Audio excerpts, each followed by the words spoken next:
in studio this morning.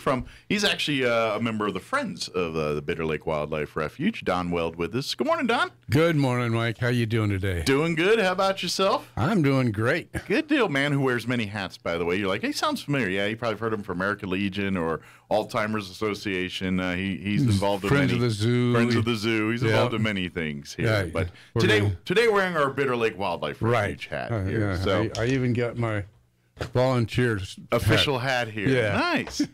Of course, I know Earth Day was last week here, and I know that's probably, you guys had a busy day out at Bitter Lake Wildlife Refuge. Last Saturday. Doing service projects and some conservation efforts going on out there. Right. It sounds like I heard a bunch of volunteers came out. It sounds like we did. Got a lot done. We want to give a shout out to all those volunteers that came out and helped us. Good. We had a really nice crowd of people out there. Got a lot of stuff cleaned up, made it look really nice. Yeah. Still got a few things that there's always projects to be done. Yeah, always they never something. end. But we did, that really helped, and thank you everybody that came out. So and it's kind of been in the world of COVID here. Bitter Lakes really kind of used that time to kind of do some work to the amenity to some of the buildings and facilities and things out there for that folks use out there. There's a bird blind that was in disuse. We shut it down, not so much because of the blind itself, but because of the trail that gets there. Gotcha. It was all torn up. It was a mess. It just wasn't safe for people to go up and down that trail. And especially as you walk down that trail, then you'd have to go up this ramp to get into the bird blind, the stairs and stuff. That was it was old, rickety. They tore all of that out. We've completely replaced it. It's completely handicap accessible. Nice. So you can get your wheelchair all the way down, and motorized ones even. Oh, good. Can go all the way down, go up to the bird blind and observe.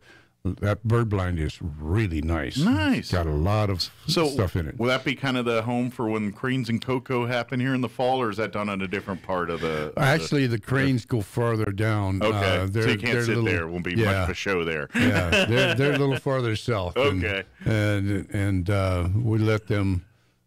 We try to give them their space pretty much. Gotcha. A lot of them like to go up to what is the actual Bitter Lake. Okay. What you see when you go on your drive around there, what you're seeing is some ponding areas. Okay. And that's the overflow from Bitter Lake and the wells and artesian wells and such. Okay. So all of that works its way down, and a lot of the cranes like to stay down at the far end, the south end, but a number of them still go up to the actual Bitter Lake. Okay. Which is, I wanted to say unfortunately, but that's not true. We try to keep that cleaned up and pristine. Sure. For the wildlife. Yeah. So we can't. It's not a lot of human contact out there. I mean, there's some as needed, but we don't really let the public just kind of voyage out there. When there is trips out there, it's a very controlled experience there. Yeah, but on occasion, those do happen. Yeah, and that's one of the things that one of the perks of being a member. Being a friend. A friend of the member, or a member of the friends, a friend of the members, a member of the friends, friend of a friend, friend of a member of a friend of mine. Yeah. Being a member of the Friends, we're setting up some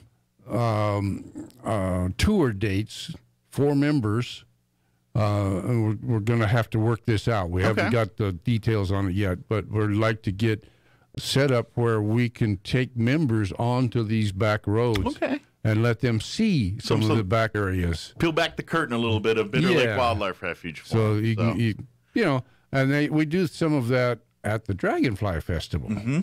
We do our tours. Yeah, those tours get access to places that the general public doesn't always get to be a part of. That's right. At the refuge there. So we really enjoyed that. And this is, if you like to be a friend, and this is something, being a friend of Bitter Lake is this is without the friends, this park or this refuge wouldn't be able to do what it does. It's right. we talk about bottomless lakes, and that that's the place where you go for your camping and picnicking and all that fun. Bitter Lake is that place where, yes, we want the public to come and enjoy it, but it's really showing you the natural habitat, the ecosystem. That's right. It's not about camping and fishing and backpacking. It's about, let's see the wildlife and the habitat of southeast New Mexico, and let's see some of the native animals and plants that call this region home. And it is a reserve for them. It's the place for them. We're just visitors watching it, and that's right. That's the mindset of Bitter Lake versus Bottomless Lake. So becoming a friend of Bitter Lake, we want people that care about the wildlife and things and want to help to preserve and to protect and to help it thrive.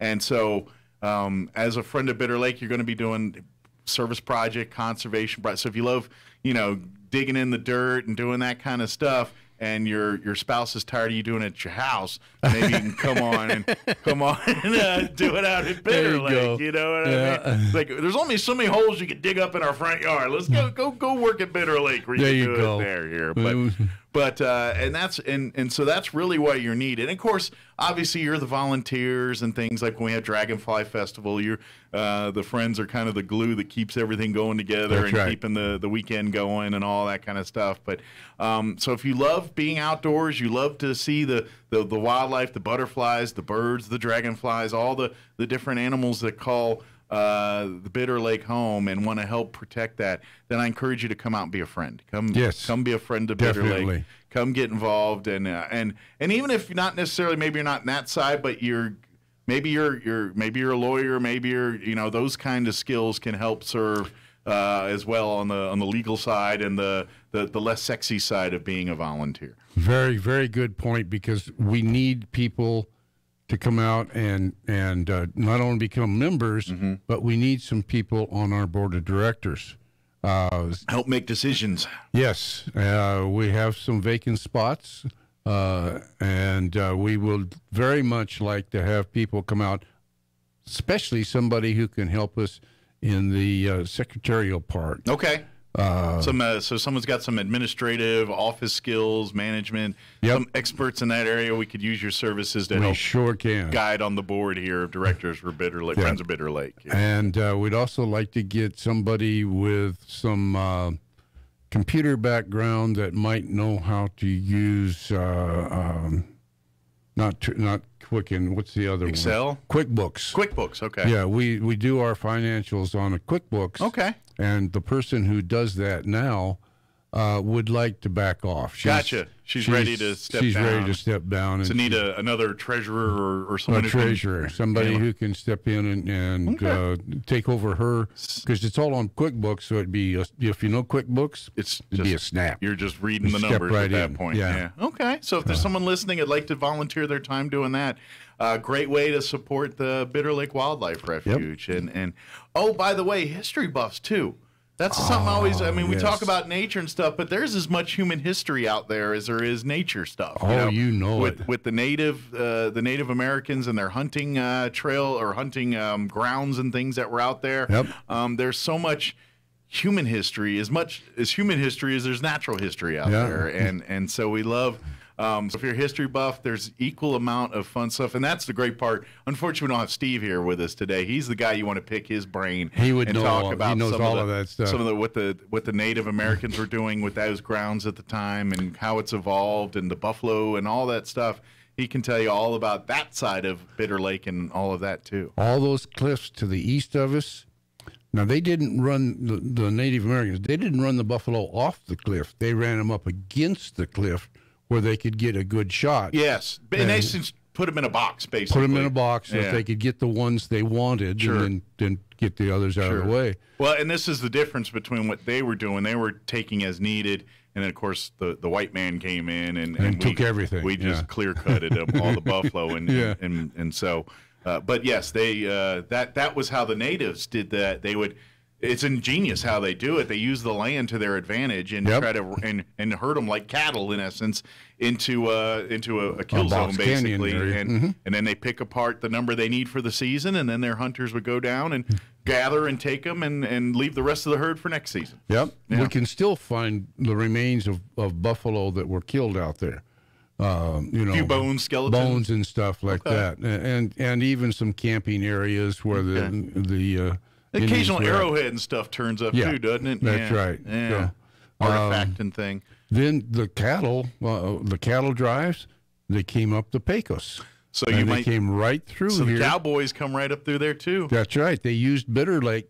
And that's where it got its name. The cowboys called it Bitter Lake because the water was so bitter. Okay. Well, it's a salty, mineral-y type water. Okay. So it would be a little bitter. It doesn't hurt you. Yeah. But, not the best tasting. Right. Might add to your coffee. Yeah. Help the horseshoe float in the coffee there. You got it. You got it. And they loved it. The cattle would drink it. It was all right with them. And to be honest, that's Bitter Lake. And we joke. We've talked about this before. The Bitter Lake Wildlife Refuge is kind of like the service station of southeast New Mexico for wildlife, and you got it. And in earlier days, and New Mexicans too. It's because that's what really it is. We talk about the cranes, but all of those migratory birds that are going from Canada to south or vice versa,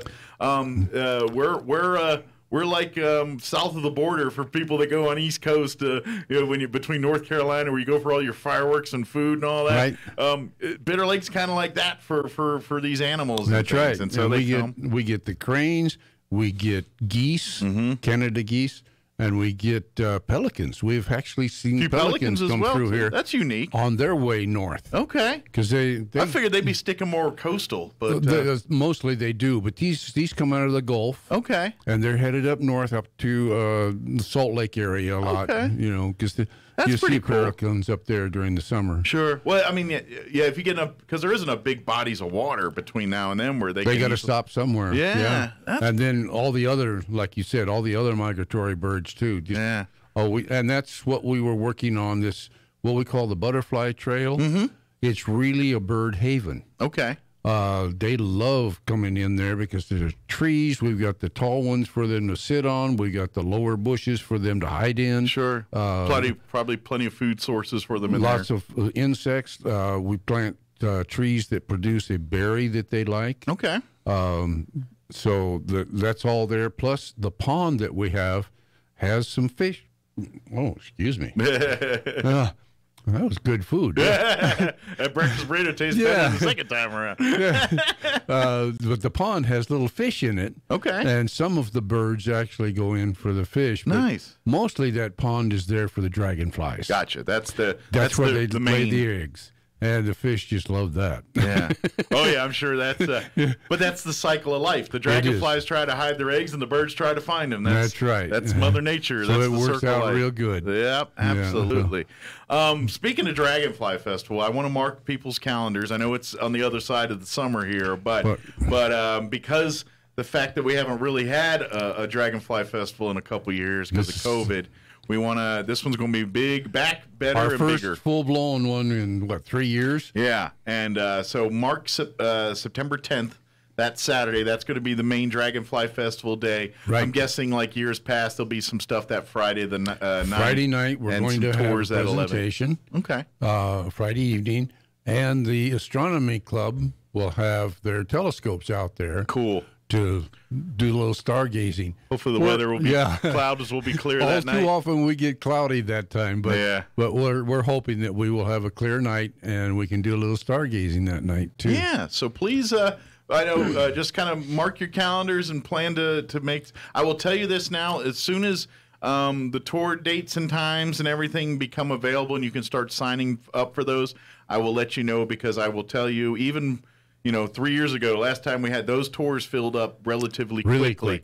They're free of charge and everything, but you got to sign up, and it's first come, first serve on times. But the good news is they have multiple times throughout the day Saturday. They even do a couple on Sunday to offer people. They do the early bird tour, I'm assuming, is going to be back, and then the Dragonfly tour, and then there's a another tour, right? That they do That's part of the early bird. Okay. What we try to do is get out there early enough that the animals are smarter than we are. I don't doubt that at all. They go out in the mornings and they eat and whatnot. And as that sun comes up and it gets warm, they find a place to hide and stay cool. There's like, I'm down for the day. Yeah, the sun goes down, or as it starts to go down, cool off, they come back out again and do their scrounging around and foraging. So your best times, if you're going to go out there, your best times is try and hit that gate in the morning when it opens, and it opens at sunrise. Okay.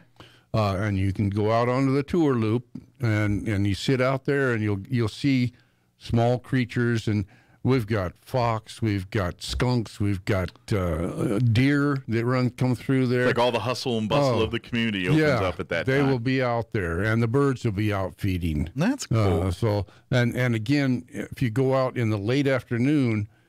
Now, remember, the gate closes at sunset. Okay.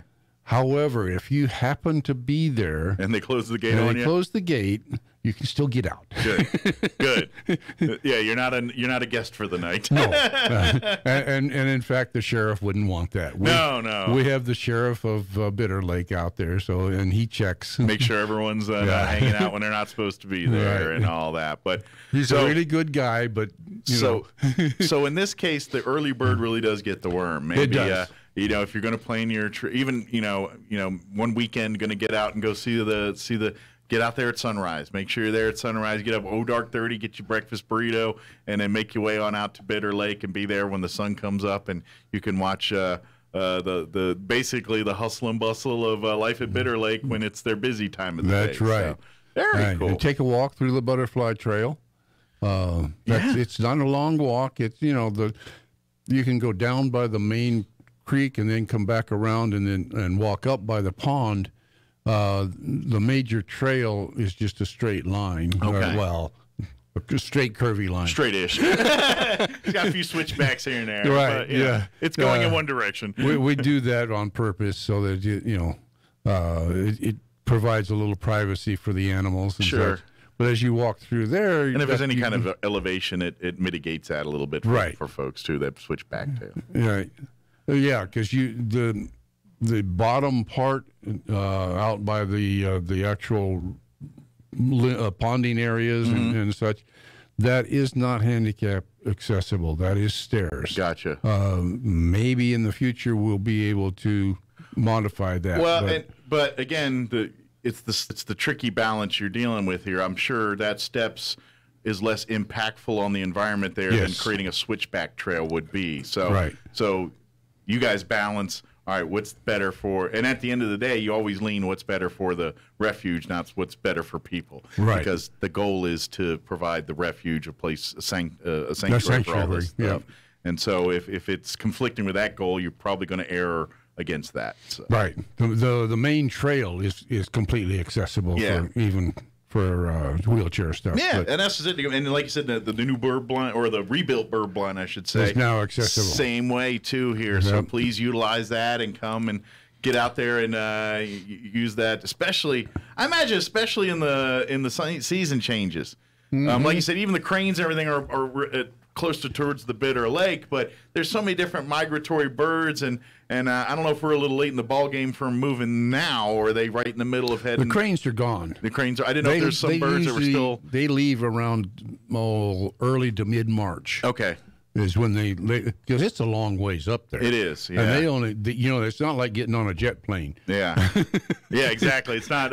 They got to fly, 50 miles an hour or something. It's a journey. It is. This is one of several places. A lot of the cranes that go south, they stop here for a while, but then they go on down into Texas and down to the Gulf area. Okay. Now we do have not resident, but ones that stay here for the winter. And then they go back. But for the most part, the largest portion just goes on through. Okay. I didn't know if maybe some of the geese that were farther north stop here, while ones that were farther south keep going south. Or I don't know either. Yeah, but I would wonder. You wonder if it's something to do with that. It's like, well, these came from the northern part there, so they're going to be in the northern part of the South. Yeah, there you go. Yeah, they can stand the cold a little bit when we get chilly during the winter. Maybe that's as logically as I could think of. There's a reason to do that. Of course, they got to get up there. That's why they leave about March, because they got to get up there in time for the spring thaw. Because as soon as that thaws, they got to get down, get to business, and start making their eggs and so on. Yeah. So it's a rush. Yeah. Did they do? And they do all that in the spring, right? I mean, as far as there's no like that when they come down for the warmer weather in the winter, they're not making no mating, making a hatch or a batch of geese there. At that time, they're bringing their young with them. Okay. Is that where they're teaching them to be adult birds in the journey there? Their first time. When they go back up that first year, the yearlings, so to speak, when they go back up, they may be ready. I don't know if they're ready for mating yet or not, but this is their first round trip, so they're learning the procedures. They're learning the ropes. Where's the food? Where's the water? Where do we stop? Got their internal GPS going there to which that part that fascinates me. Like, how do they, How does their sense of direction work sometimes? They got little satellites. Yeah, you wonder. It's like, is there one bird pulling a map out? It's like, I knew we should have took a left at Albuquerque. I often wondered that myself, but I don't know what their GPS. I'm sure there's some kind of internal something that guides them. I have no idea. They've been doing this for millions of years. It's instinctual, or it's definitely built in. Yeah, it's definitely built in. Just curious, is it just imprinted in their brains when they're born? I'm just curious. One of the birds we saw, when the garden club here in Roswell does some of the gardening, putting new gardens right around the nature store. Okay, they do a lot of that gardening area right there. They also came out and helped us with the butterfly trail, but that's their baby right there. Right. They had just put in some new flowering plants. Okay. No sooner did they get the plant in the ground, put the water on it, step back. Here comes 2 hummingbirds. I mean, boom, they were waiting right there. Yeah. Okay, you got it ready. They're probably sitting over there. It's like how we sit here in town ooh, there's a Texas Roadhouse coming. They're probably over there. Ooh, look, some new flowers over there. They were flower groupies waiting for the restaurant to open up. And I've had a hummingbird at my house now too. At least one, maybe 2. Nice. Do you have some feeders out there? I got a feeder. Yeah, one feeder that. Come to think of it, I got to change that up. It's almost empty. Time to put some new sugar water in there. Yeah, you got it. By the way, that's a great thing to do with kids and family. If you're looking, get a hummingbird feeder and put them out in your backyard. And if you want to do a little kind of nature with your own kids and things, this is a great area to do that kind of stuff. You got it. You'll see hummingbirds and all. Maybe if you're more technically advanced, you could put a little GoPro or some kind of cam on it, and you could just kind of keep watching and catch some of the activity of the birds eating out of your hummingbird feeder and slow it down and watch you could have all kinds of fun with that. I get all kinds of birds that come through my place. I've got a lot of feeders out there. Gotcha. And the hummingbird feeder is just one of them. I have 3 cats and 2 dogs. My cats love to watch the birds. Of course. I'm sure. Yeah, Cats are that's their television. Yep, yeah, and they get a real kick out of that. So it excites them. Oh yeah, you see their cackles get all up. Right, exactly. But so far, I've been lucky enough that they're not going after the birds to any extraordinary extent anyway. Once in a while they kind of want to jump, but they don't have the abilities. Yeah. So sure. But please come out, come visit. The weather's getting nicer here. I'd love to have folks come and visit Bitter Lake Wildlife Refuge. Come to the nature store too if you want some great gift ideas for family. If you're looking for stuff for yourself, books on ecosystems of Roswell and various nature birds and things that we call this area home. You want to learn more about it, there's all kinds of information available at the gift shop there. We even have some videos. Good deal. Little CD videos. Okay. That you can get. Little DVDs or whatever you call them. Yeah, those old things. Yeah. Some 8-track cassette tapes. No, well, not quite. but yeah. So and of course, all that supports the wildlife It does. refuge. That's where our biggest income to do the things we do. Our biggest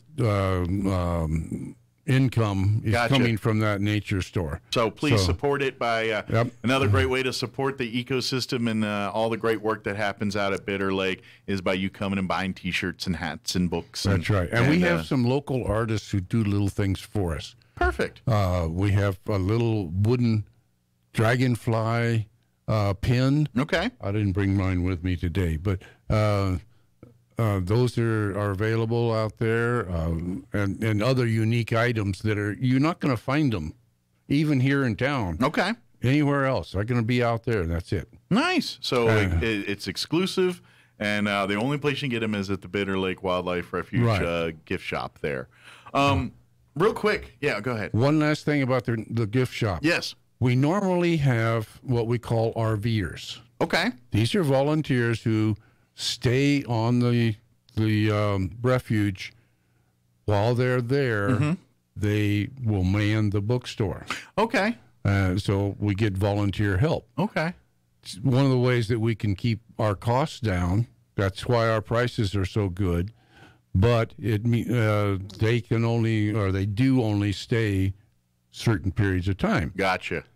This summer, we're not going to have RVers. Okay. So we need volunteers who would like to come out to the refuge and spend some time working the bookstore. Working the bookstore. Okay. Yes. So if you got a couple hours a week, you can donate there, or a day or two a week. Yeah. Whatever works in your schedule. What we would like is somebody who can come in from 10 to 3. Okay. Or 10 to 4 or something like that. Okay, so like a midday thing for a few hours. They'll be there to open up,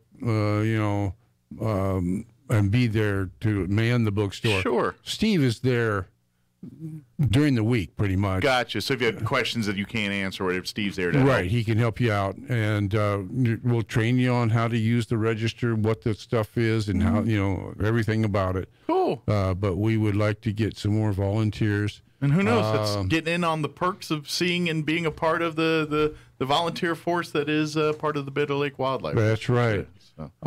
If you would like to do that, I suggest really that you come out and talk to Steve. Okay. He would much prefer it be done that way. But if you shoot a message on Facebook or something, we'll make sure that information gets to Steve, and he'll reach out to you. Where am I looking at here? And I'm going to try and look up the phone number for the office out there. Also, while you're doing that, of course, the Bitter Lake Dragonfly Festival will be happening on Saturday, September 10th. They're going to be doing the drawing again for donations and things here. Will those tickets, are they available now, or will that be closer to Dragonfly Festival? We're going to start, at the nature store, you can get tickets now. Okay, so if you want to, while you're there shopping or visiting, if you'd like to get a ticket. By the way, thanks to some fine folks for making a beautiful quilt. It's a queen-size quilt, wall hanging, certificates, and everything. That's for your donation of getting tickets for the drawing here. Right. That's what, if your ticket is drawn, you get to win that beautiful quilt. There's a whole bunch of prizes on there. Okay. A lot of them are gift cards at Starbucks. Or so if you don't even get the big prize, you got little treats to help. And all of this, again, that money, those tickets you're buying is going back to the projects and everything that's part of Bitter Lake Wildlife Refuge. Now, here's the new number. Okay. 575-244. 6256. Okay, 244-6256. I'm going to write that down on this sheet. Yeah, do that, please. 244-6256, and that's 575. Right, and that will get you to the front desk at the nature store. Very good. So reach out there if you want to be a volunteer or want more information about that, or just want to find out anything else about general questions, hours of operation, what you can do, what you can't do out there, any of that stuff. They'll be happy to answer those questions for you. So, very good, Don. Do we get it all? I'm thinking did I find? Oh, one more thing. Yes. Walking trails. Okay. Not only do we have that butterfly trail as a walking trail, that's nice. But like I said, if you're going, it's a hiking trail because you can go these steps down and Gotcha. loop back around, or you can just take the one that's up on the top. So now, if you go down to the south end, you drive down the route. okay. All the way at the south end, we have a now the name just went away from me. Anyway, there's a parking lot all the way down at the south end. Okay. And there's a trail that goes around that out there. That trail is about 3 mile walk. Okay. So if you're looking for a nice place to And walk, it's a good hiking walk. very Yes. good. And it takes you out around the back end. Make sure you get good footwear and plenty of water when you head out there. But make sure you're wearing the right kind of shoes and that you bring your water, and you'll see the wildlife out there pretty much all day long. Oh, nice. Okay. That's the best place. If you're like, I'm not about being here at dawn, but I'll be here at 8, 9 o'clock in the morning, and maybe that's the trail you want to take. That's right. Gotcha. Very cool. Yeah. But once you get there, ask about this stuff, and they'll be happy to point you. Nature Store can tell you exactly what's going on. They can give you the maps and everything you need to find where you're going out there. So, very good. But come out, bring your families. If you're looking for something great to do here in Roswell, don't forget Bitter Lake Wildlife Refuge is literally an oasis in the desert that you can come in and That's what spend. it's for. Yeah, come and spend time there seeing wildlife and nature and a different side of southeast New Mexico you probably never thought before. So, very cool. Well, thank you, Don, as always. Appreciate the visit. We'll see you next time. All right. Thank you, Mike. All right. Don't work too hard. You have a good day. This guy does more work retired than any person I know that's retired. Thank you, Don. Yeah, I have a full-time job. He does. He works harder now than he did when he's like, I got to unretire just to get a break around here. Thanks, Don.